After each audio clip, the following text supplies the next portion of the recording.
First, I wash my hair. I'll be honest with you, this step is important that you do it. Not really that important what you do it with, whatever your hair likes. And then I go with a hydrating serum because my hair is color treated and processed and I want to add as much moisture as possible. Now I section my hair. I usually do 3 sections, but I just do 1 at a time. Brush it out and we're adding a ton of water. We want our hair soaking wet, leave-in conditioner. We want it to feel slippy. Then some curl cream. Turns out my hair can handle more of this than I thought, and this is what helps my hair like retain the curl. Now we are going to brush style. This looks intimidating, but I swear it's not. Just make sure your hair is totally detangled and see the movement that I'm doing. We're just twisting it through until there is no longer hair through the bristles. It's just at the base and the handle of the brush, and then we're slowly twisting it out. And there you can see, for me, this helps have like defined curl clumps. I'll be real with you. Some people are like, oh my gosh, forced curls, forced curls. If you have straight hair, if you do not have the ability to have curls, it's not gonna stay. It's not gonna work like that. Certain parts of my hair, like the very bleached and damaged parts, don't work as well. But then I go with a mousse. This one I found is more hydrating. Sometimes I'll use it on its own, but it doesn't give as much hold. Now this gel, oh my god, I love this gel. This gel is great. This is heavy duty. It's like one of the only gels that gives me a really good cast with the least amount of product. But here you can see me again brush styling. Sometimes I'll do this just for the front sections, but I wanted to show you what it looks like when I do all of my hair like that. And again, the same steps. The first mousse that I'm putting in my hair, and then the gel that I am putting in my hair and scrunching it. Scrunch, scrunch, scrunch. Then we have mousse number 2. This one has a little bit of a stronger hold. It's not necessarily for curly hair, but for me, that's when I find like it gives it better, like hold.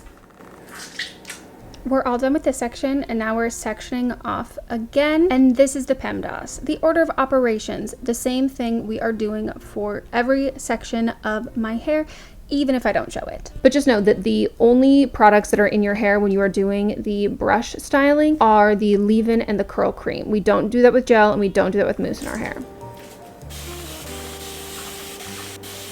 So you can see how like my hair naturally wants to section. That's where I pick these sections. So some sections will be bigger, some sections are smaller, but your hair has to be super wet in order for you to be able to like see where those sections are. And honestly, it's trial and error. Like curl patterns are odd. Some pieces of hair go some ways, other pieces go other ways, and you won't know until you put the piece in the wrong section and you realize this is doing the exact opposite thing.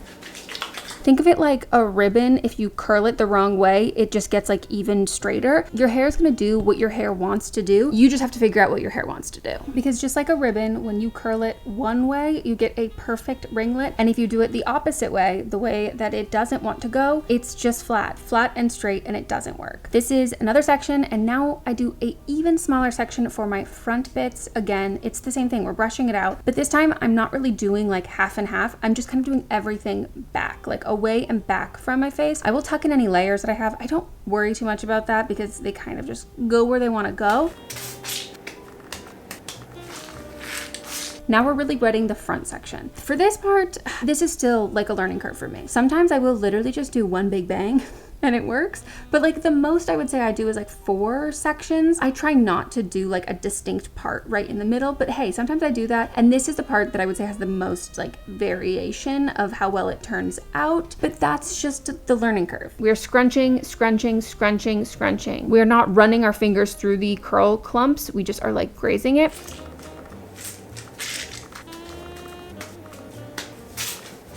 Now we have, okay, I'm being extra, okay? This is another mousse that I use when I blow dry my hair, but it gives such good volume. So I'm really just doing that right at the roots, and I find it gives a really good lift.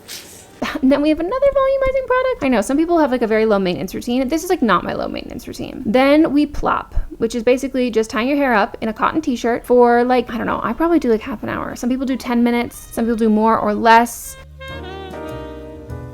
And then I'm scrunching the excess water out of my hair. And now this might be controversial, but I add more mousse or gel. And this is just depending on if I can feel that my hair is not gonna get a cast. And if I don't feel like that's gonna happen, then I need to add more product. I'm diffusing on medium heat on high speed. Do I do a hover to diffuse? Also, sure. But do I touch my hair? Yes. Does that create more frizz? Yes. Is frizz also volume? Yes. So I'm kind of okay with that. In a perfect world, I am drying my hair until it is 100% dry. In a realistic world, I'm drying my hair until it's 85 to 90% dry. If I'm doing really good, 95%. But sometimes it gets loud and I get hot and I get bored. So I just do as much as possible, but I really make sure to dry the roots, because now we're going to pin the roots. I pin them up for volume, those front sections, and then I take the back section, just the middle, up with a claw clip so you can see what that looks like. And then I will sometimes like take the diffuser and dry a little bit extra in the back right here. Unclip them once my hair is fully dry, then some oil to scrunch out the crunch, because we want a cast. We want the gel to leave our hair feeling crunchy. I know, you want it to be crunchy, you want it to feel like middle school, but better than middle school. And then when you just scrunch your hair, you don't even have to use oil. You can use just the natural oils from your hands, which to me feels gross. It softens up, but you need that level of gel and that hold in order for this to stay, because this will stay all week for me. And then also controversial, because this is drying, hairspray.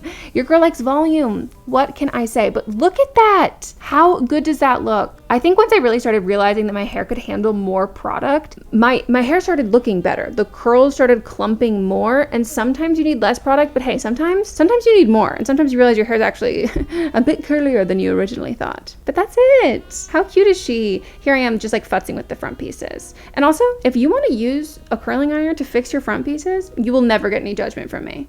This is not a competition. Hey, oh my gosh, I love it. I hope you loved it.